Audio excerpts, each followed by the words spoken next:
Wow. Old school problems, man. Coming up totally muted. Welcome to episode 84 of the Fuel Pod. I'm your host, Jay, and this is my son and co-host tonight, Jason. Jason, what's up, buddy? How you doing tonight? I'm tired. Been a long week. Man, I can tell. I was thinking about that today because, like, we had different labor laws where I grew up back home in West by God, Virginia. And, you couldn't go to work until you were 16. And between 16 and 18, you could only work 20 hours a week. So, son, my hat's off to you for being able to pull adult hours, basically, because I know that's what you're doing, slinging them footlongs. Wow, that didn't sound good at all. Wow. Sorry, had to crack the joke on that. But folks and, watchers of the show and listeners to the show, we kind of had a State of the Union on the Fuel Pod this weekend, and just wanted to let everybody know this is our last Thursday night episode. We are going to be moving it to Monday evening, and the show is going to be 100% Formula One, because technically this is a Formula One podcast. That's what the F is, yeah. Yeah, all of our other extraneous racing and series and other motorsports, we're going to be moving those off into some short form content.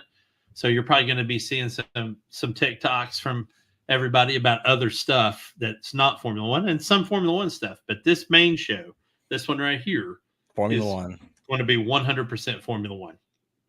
So get it. We hope everybody enjoys the change. If you do, please let us know. If you don't, please let us know. And we'll see what we can do to make it work. But that's what we're going to be doing, is spinning off a lot of short form content. And we've got a bigger team coming in. We've probably got 4 or 5 people involved at this point. So we're going to be getting more active in social media and whatnot. But tonight, we're going to be talking Formula One for the entire show. We might have a special guest pop in here at some point tonight. I hope we do. If we don't, that'd be nice. We don't. Yeah, but man, we've had a lot. If you look at my caption under my picture tonight, on the 12th day of silly F1 gave to me, huh? In literally 12 days, the following things have happened. Michael Andretti was denied creating an F1 team and entering F1 for 2025. Lewis Hamilton shocked the world and moved to Ferrari for 2025. Carlos Sainz does not currently have a seat for 2025. He has one now, and he has one for 2026, which we'll get to in a minute, but not for 2025. He's moving to Audi. Jason, I saw your face. He's moving to Audi when Audi comes in. The driver market, to quote Jeff Foxworthy, the driver market is in complete pandemonium, which is pandemonium mixed with delirium in one word. Christian Horner may be getting the boot, and I don't want to talk about why tonight. I want to talk about the impact that'll have if he does. Okay. The above statement about Christian Horner may also lead to Adrian Newey, who is the freaking F1 car whisperer extraordinaire that designed the craziest, most successful car in F1 history. What may also leave. And we'll get to that.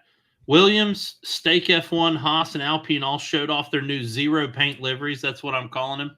If you want to watch a good podcast or listen to a good podcast on the liveries, go over to P1 and listen to Maddie and Tommy talk about the F1 liveries. I'll hit on it a little bit and crack some jokes, but I can't cover it better than they did. So I'm going to let them have that one.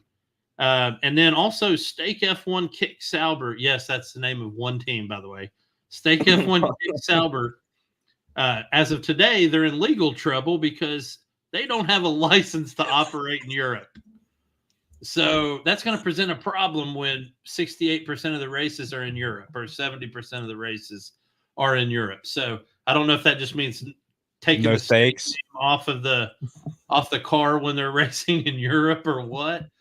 Dude, I didn't even know. I had to have a guy at work tell me what Stake and Kick were. Apparently they're gaming platforms for esports. I knew about Kick. I don't know about Stake. And Kick's it's like the next stream or like next Twitch. We need to do an episode where we just talk about the sponsors, because you see sponsors on these cars and you're like, what the F is that? Yeah. All the time. You're like, man, that ain't a real company. Come on, man. Yeah. Now we got Kick, and then we have a Cash App car coming into the field. It's gonna be yeah. I mean, although technically, that was perfect ad placement, because I literally got on Cash App because I had to look at Max Verstappen's halo on his F1 car for every race, and it says Cash App on both sides of his halo, and I finally looked it up and went, yeah, I'll try that. Would have been better if he had it every day. Yeah, if it were me, I'd just put Junior Bacon Cheeseburger on both sides of the halo, because that'd be perfect. Biggie Fry in the middle. Call it a day.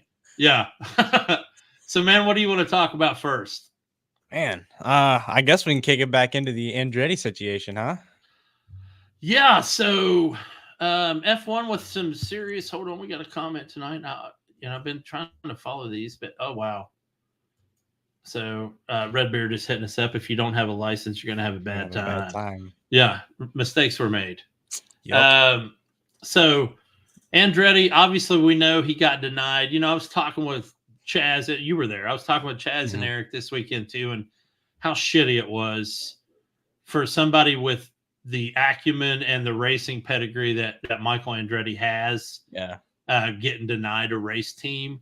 And, there's so many, obviously there's conspiracy theories out there on why he didn't. I mean, there's the facts that they're saying literally F1, and this is a pretty smug thing to say. Of course, they're kind of known for being a little bit snobby. Yeah. But saying, if we let you in, we're basically doing you a favor, and we need you to do us a favor. And you really won't be able to the first year, which to me is mind blowing in a lot of ways. I mean, I get what they're saying. I mean, he's going to have to use a Renault because he doesn't have an engine right now, because he was holding off on engine development until he got accepted. And so his plan was to use a Renault engine that first year, which right now Renault's power plant, the only car it's in is the Alpine. It used to be in the Alpine and Red Bull, but if you watch Drive to Survive, you know that they had a bad divorce. That was a great couple episodes. Yeah, because it also cost them Danny Ricciardo. So anyway, they would have to use a Renault engine, and F1 was telling them they weren't going to be competitive. But the little wrinkle to this is, the F1 governs all the cars and drivers on the F1 grid. But the FIA regulates F1. Yeah. And the FIA was not happy. I haven't got a chance to read their response yet, but not real happy with it. And considering some of the other stuff you and I are going to cover tonight, it might be a good time for the FIA to step in and go, we're going to overrule you on that. We're going to let Andretti join. So it's hard to tell. It's going to be a crazy time. So I know you watch some other forms of racing too, and Andretti's involved in so much. So what do you think? And here's another thing. It would be the second American team on the grid. So what are your thoughts about having two American teams on the grid, considering how many American races we have now? Well, introducing, these American tracks, and if we had two American teams, it'd get a lot of people over here. I don't hear nobody talking about F1 other than a couple of us that are all close with each other. Yeah. You don't hear it around here. It's all dirt track and NASCAR. That's all it is. Yeah, and 90% of that, the F1 fans that we do have are coming from Netflix. And exactly. And with that new NASCAR show, I know it's F1 based, but the new NASCAR show, actually at school, I've had people ask me about F1 because they saw the NASCAR show, and under recommended after you finish the first season, it's the F1 Drive to Survive. So I got my teacher on an F1 kick right now, and he's loving it. Good. But he's still on the good season, so he's on season 1. I tell everybody, man, that was one of the best. I mean, and you can watch 2 or 3 episodes and that's it. You're done. You're sunk in. You're hooked. I mean, because the drama is just real, and you realize that when you watch these guys out there. And I think Christian Horner said it best in the very first episode when he goes, "These guys have like a fighter pilot mentality out there." Yeah. And he's absolutely right. I mean, you're going 220 miles an hour and your ass is literally 3 inches from the road. So there's that.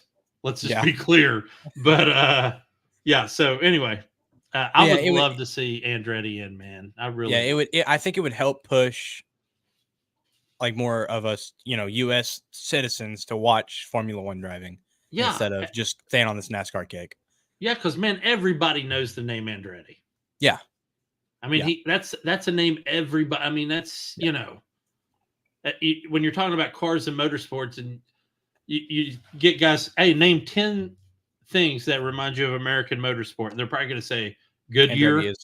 Goodyear, yeah. Penske. Yeah. The Indianapolis 500, Andretti, I mean, that's what it's going to be. NASCAR, So, yeah, I would really like to see him get in there. And, it would be sweet. Yeah, absolutely. So not happy about it. And we're going to circle back around to that in a minute. But do you have any more comments on Lewis Hamilton's move to Ferrari? Because I do.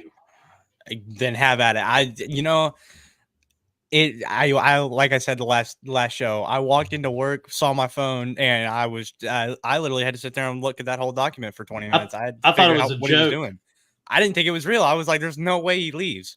I literally picked up like 6 trusted media sources before I believed it was real. Yeah, it was a shocker. Complete shocker. There's a channel, I don't know if you watch it. It's on YouTube. You should try to subscribe to it because they actually have good content. And it's called F1 Reverse, and they basically cover crazy news stories. But that's a good one as well. But so a couple of things I want to cover is just financially. So apparently Mercedes wouldn't meet the financial demands of Lewis Hamilton's contract, and they wouldn't allow him to be an ambassador for Mercedes going forward in the future. But Ferrari offered him $100 million and a full Ferrari ambassadorship. And literally the day that he joined Ferrari, their stock increased by almost $10 billion. So that's good for you, huh? Yeah, no joke, right? So it's like, now if you're the Mercedes boss, you're looking at Toto Wolff going, are you telling us we just lost $10 billion? And, at one point, and I love Toto, man. That guy's, I mean, that guy's a battlefield commander to be sure. But at some point, they've got to look at him and say, hey, dude, what have you done for us in the past 5 years? And if you can't answer that, let us answer it for you. So you lost the constructors and the driver championship. Yep. You built 3 shit cars in a row. Yep. And now you just lost our 7-time world championship driver. And Ferrari stock just killed us. And oh, by the way, who are we competing against the most on Formula One? Ferrari. Yeah. So I'm not mad about it. I love Ferrari, so I'm not real worried about it. All right, man. Next up, Sainz not having a seat. Yeah, I want to hear this.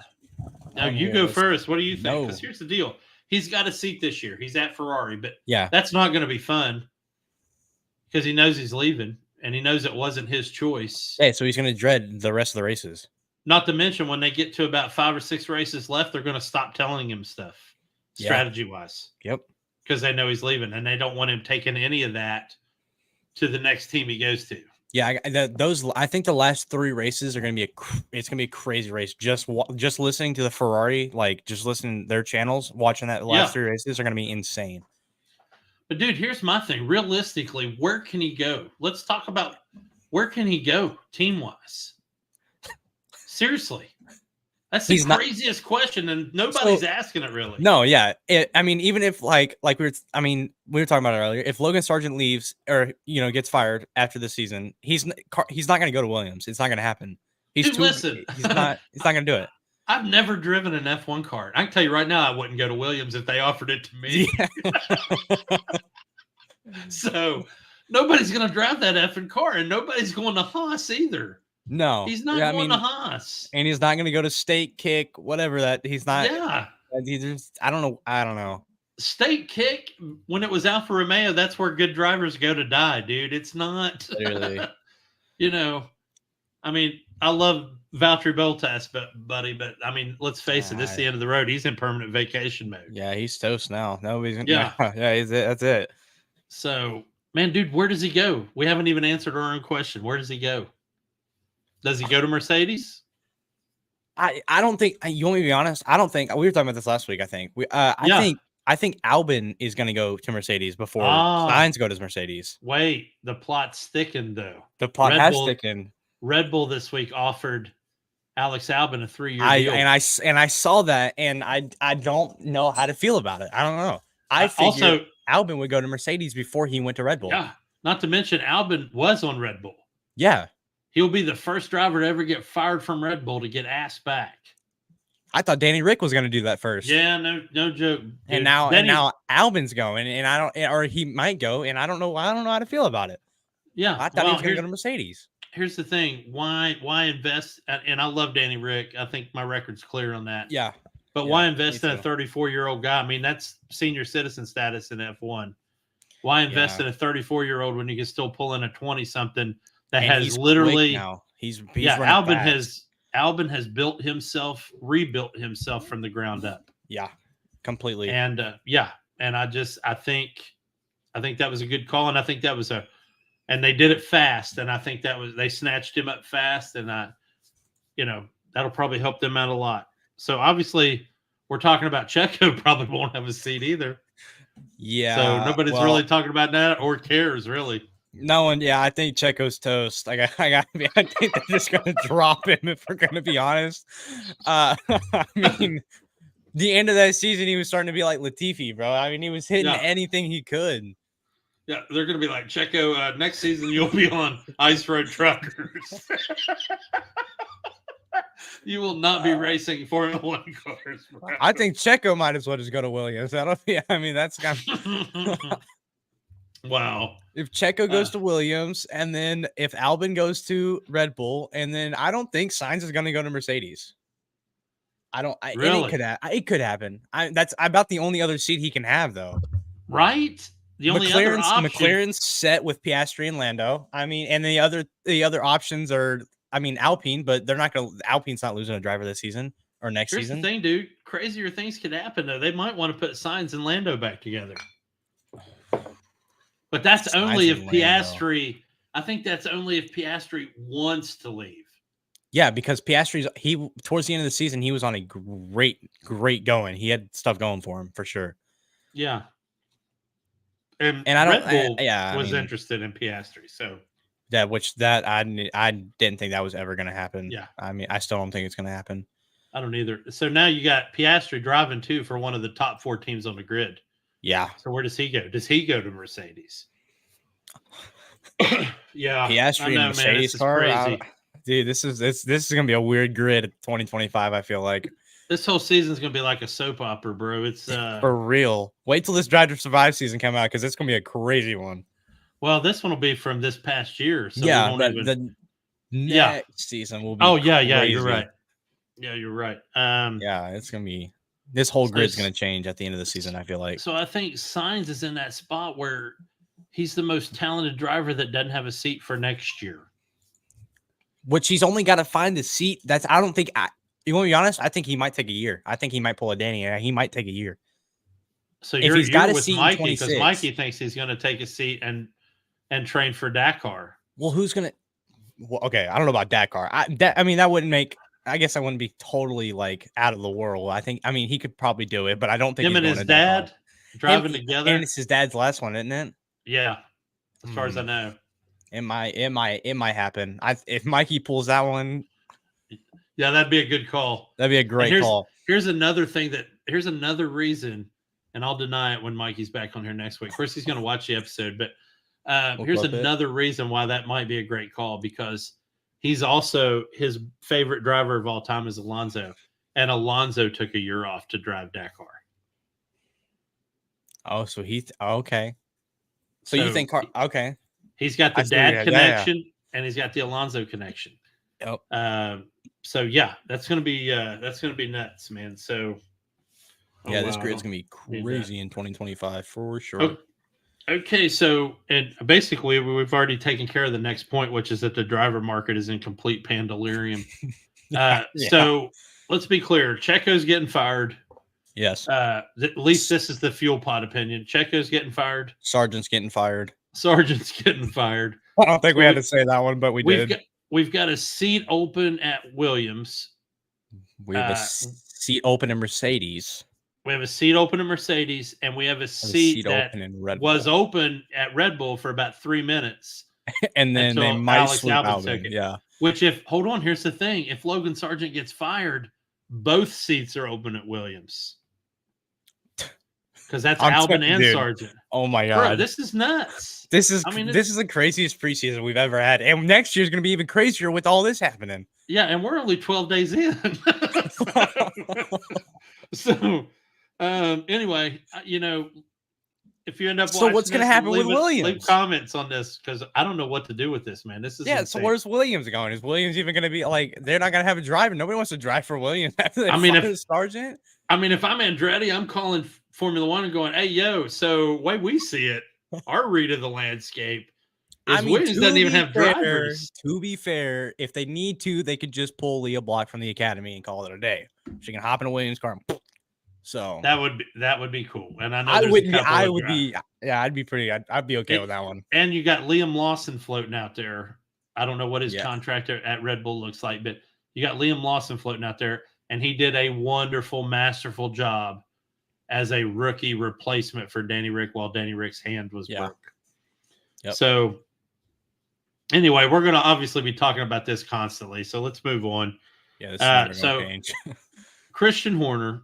And this is not breaking news. Everybody that follows Formula One knows this at this point. Mm-hmm. Or if you follow the Spice Girls, probably you got this at this point. But yeah, Christian Horner's under investigations for allegations of misconduct on the Formula One team.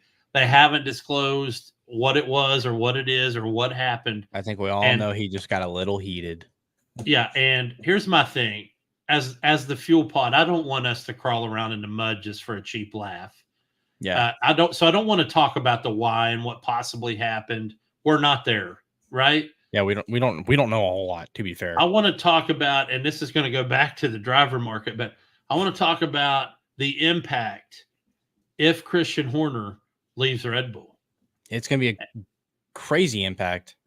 Yeah, and the other piece of that is that supposedly both he and Adrian Newey have it in their contract that if one of them leaves, the other is allowed out of their contract to leave.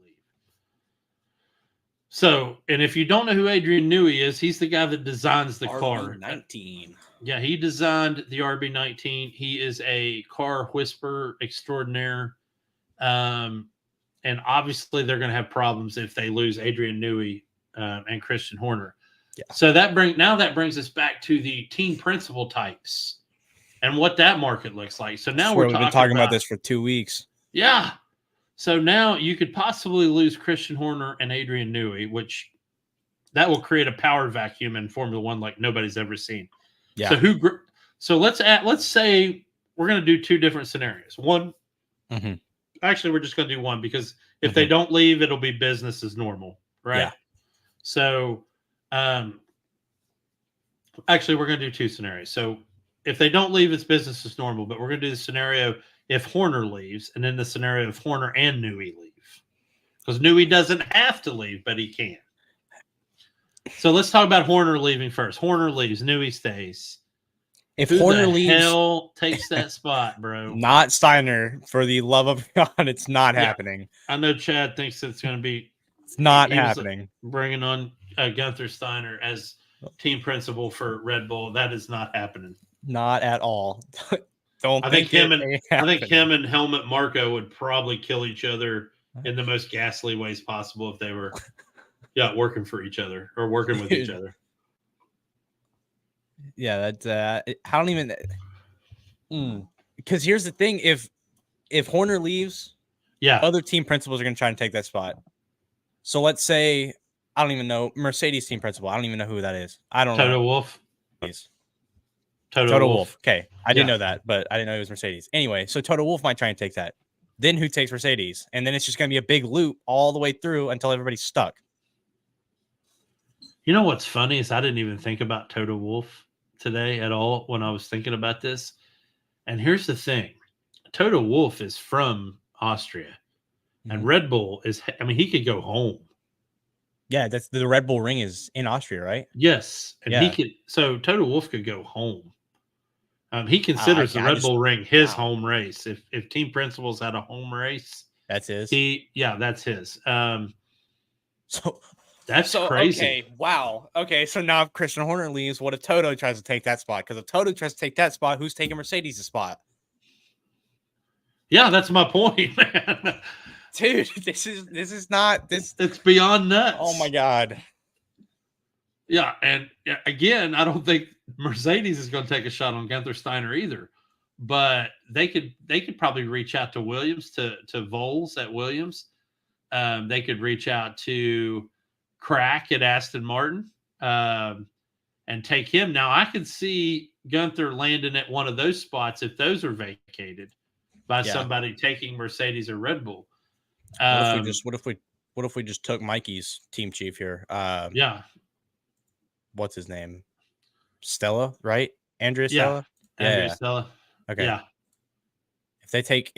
Anybody could fill, I don't know, not anybody, it's Red Bull. So, and I could see Stella, taking Red Bull. I could see Stella, and honestly now I could see Toto taking that. Yeah, man, that's a good call. I would write that down. Put that one in all the scriptures. Okay, let's switch to the second scenario now. Horner leaves and Newey leave. Here's my thing. Here's what I think. If Adrian Newey leaves, there's not a team on the grid that's not going to offer him their entire financial nest egg to bring him on board. Absolutely. I don't know what kind of non-disclosure he's got, but I bet he'll just, wherever he goes, he's going to be like, yeah, this is the car I built. Okay, so now that Ferrari has Lewis Hamilton, and if we lose Horner and Newey, if we lose them both, Mercedes could use the rest of theirs to buy Newey to get Newey onto the team, and then the Mercedes has a car that can then compete, and then they beat Hamilton in the car that he just left, and then Mercedes is back at top at number one. I can tell you right now who's going to be the top bid, or not the top bid, the first bid on Adrian Newey is going to be Ferrari.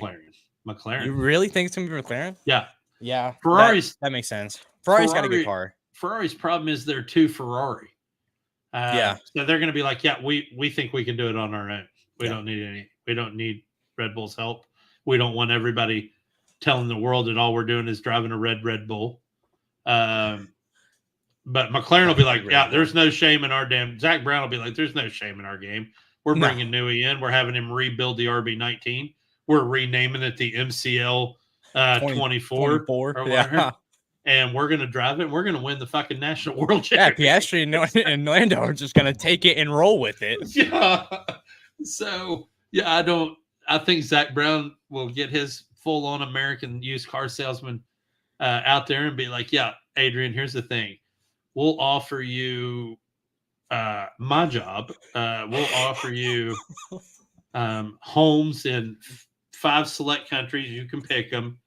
You're gonna have a house in the middle of the Red Bull Ring, and just come build our car. I'm gonna name my illegitimate 7th son after you. We'll name him Adrian Newey. We'll rename the McLaren Technology Center the Newey Technology Center. Whatever you want, man, we're gonna give it to you. However, they're going to be like, here's your 10-year contract. You cannot leave us at all. So, because that point he wouldn't have Horner on his. He wouldn't have to wait on Horner to leave. He would just that'd be him. It'd be Newey on absolutely. His own. Yeah, if Horner and Newey leave, I don't think they're gonna meet back up on a team. I don't think they're gonna be on the same team. Yeah, I think Horner's going somewhere and Newey's going somewhere. I think it's gonna be 2 splits. Yeah, I mean, I agree with you. But man, we've got a lot of stuff we can digest a lot of this week after week as they go by. But so we did have car launches this week, and I don't get too crazy about these because they're really not launching the car. All they're doing is launching, and I'm using huge air quotes when I say this. All they're doing is launching the new paint scheme. But I am calling these the zero paint liveries. Blackouts, if you will. And again, as I referenced before, listen to Maddie and Tommy talk about it. But pretty much every F1 car on the grid is going to look like this year. And no, it's a joke, but seriously, they're all going to look like this. The only one that's going to be different is going to be McLaren with the Google wheels. All black. This was the best picture of an all black F1 car I could find with the tarp on it. But yeah, there's zero paint. The only color is literally going to be whichever compounded tire that they're running. That'll be the only color on the grid. So here's my thing, man. How do we fix this? Do we have the F1 governing committee come down and say, okay, so 74% of your car needs to be painted. You're only allowed to have 26% carbon fiber and black showing. So here's the thing about it. I know obviously they got lights in the back, tail lights, whatever. If they're racing at night, that's the only thing you're going to be able to see is the tail lights. Yeah, the gearbox. Yeah, you're right. That's it. That's all they're going to be. It's just going to be a ghost with lights on it running around the track. That's not going to be fun. If they're if they're into each other and they're this close, you can't see either light. Somebody's in a wall. I mean, and we're only talking about 2 races, Las Vegas and Singapore. But yeah, I mean, Singapore's gonna be the one I'm worried about. Singapore, something like that's gonna happen in Singapore. I'm actually more worried about Jeddah, and I'm gonna tell you why. Because Singapore has 9,000 lights around the track. That's not an exaggeration. That's literally what they have. Yeah. And Vegas was pretty well lit, but Jeddah, Vegas was a fun track to look at. Yeah, Jeddah starts out in the early evening and it gets dark as it goes. Yeah. And it looked like last year there was some sort of blind spots there in some of those sweeping S's and whatnot, but hopefully they'll fix that. But yeah, you're right, man. It's kind of unsafe. It's literally a blackout. I get why they're doing it. I mean, I know they're trying to trim weight on that car and paint weighs. And a lot of people will say, yeah, but seriously, how much can it weigh? And you can't really relate that in weight. You have to relate it in time. But, a fully painted car, two cars, one fully painted and one with this black carbon fiber style, it might be the difference between 0.2 seconds on a lap, right? Yeah. So, and in Formula One, that's huge. That is very big, yeah. So, I mean, it could go either way, but here we are. So this is the grid for this year, which reminds me, I want to talk about this because he's not going to be on the grid. So these are the only liveries I'm actually going to cover. Is the prototype concept if Andretti had been allowed to join Formula One. This was his concept. Sweet car. And it is. And one thing I love about it's very American. I mean, you look at that. It has all the, the American auto parts and different places and sponsors on it. And it looks very IndyCar in a lot of ways. There's a lot of Indy cars this would gel with. But it's just sad we're not going to get to see that. I really like it, and it's kind of cool. 2020 prediction. I think Andretti comes on the grid 2026. I think it officially happens. Yeah, I either think that or 28. And I hope he's still very much a part of it to get to see that happen. Yeah. But man, let's have some fun when we close out this evening. Let's talk about some really fun car liveries here. We've got to talk about Legos. So Lego this year, they're going full in on Formula One this year. This is the biggest Formula One rollout they've ever done. Got to be honest. If I don't see that on Mikey's desk, I'm gonna be a little disappointed. Yeah, he better have this. He better have that playing with it while he's on the show. But they also have one I'm not going to show tonight. And it is a Formula E car that they did for McLaren as well. Really? So they're also going to have their Formula E. It's a Neom or something like that, whatever car it is. You can look it up. It's on Google. But this is the McLaren Speed Champions, which if you don't know, these are smaller cars. They're usually like $20 to $30 US. But they're fun sets to build. If you're in Great Britain and you're on the quid or the pound or whatever you guys are on over there this week, I mean it's going to be a little bit.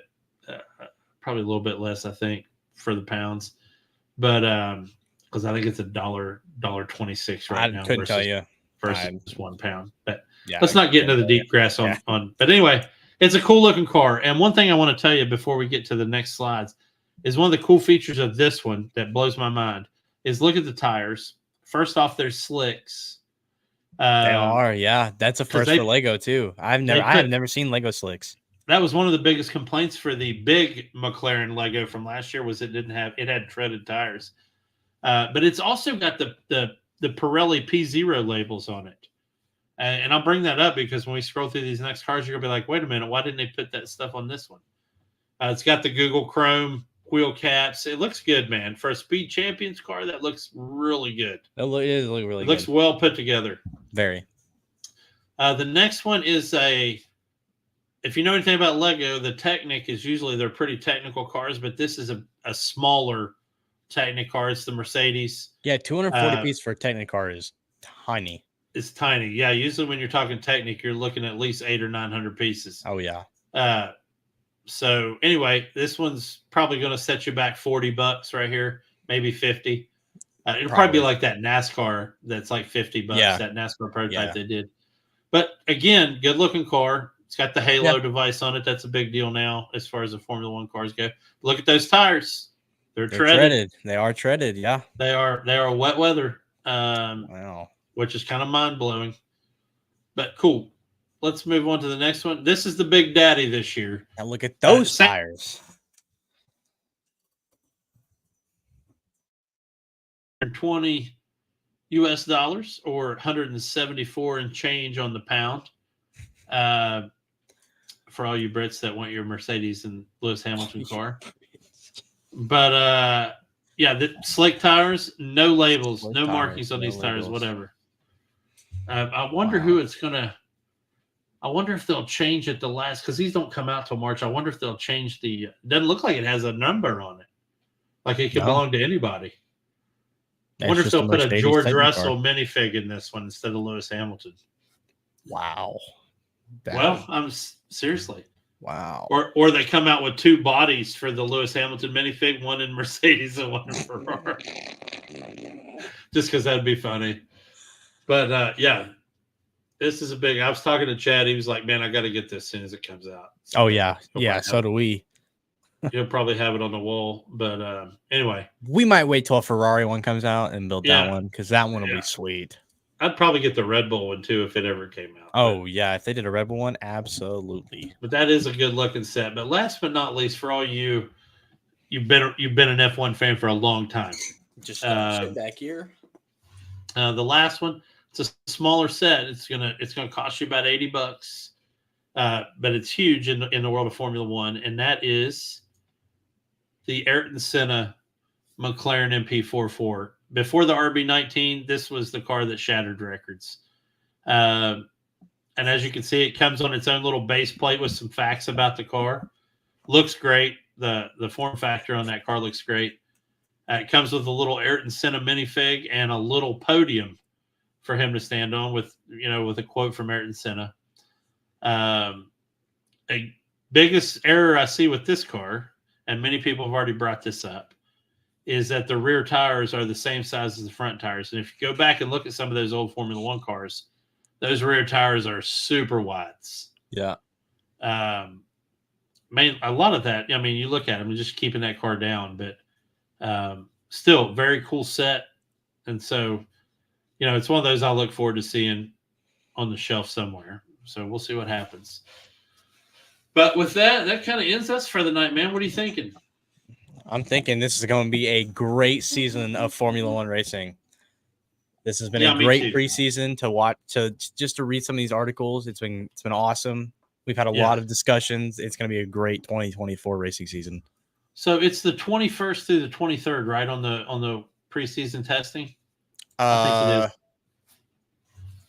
Wait for it. February 21st to February 23rd. Yeah. So they'll be out there with their FlowViz paint on and their aero rakes looking stupid. Yeah. To figure out if their car works or not. Let's hope they all do. And then we kick off Bahrain at February 29th. The race being on March for the 2nd. Yeah.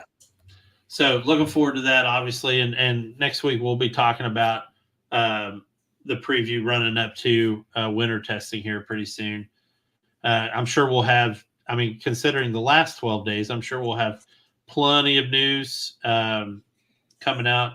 We'll probably have a final decision on Christian Horner. Hopefully we hear about what Gunther Steiner is going to do and what Carlos Sainz is going to do, and whoever else is going to be moving. But it's going to be crazy. I think we'll see some crazy news stories this week. I'm hoping it'll be a great episode. So, Fuel Pod fans, enjoy your weekend. Watch some racing if you can find it. There's plenty out there. Yes. And we'll see you next week. Jason, thank you. Thank you. See you then, buddy. See ya.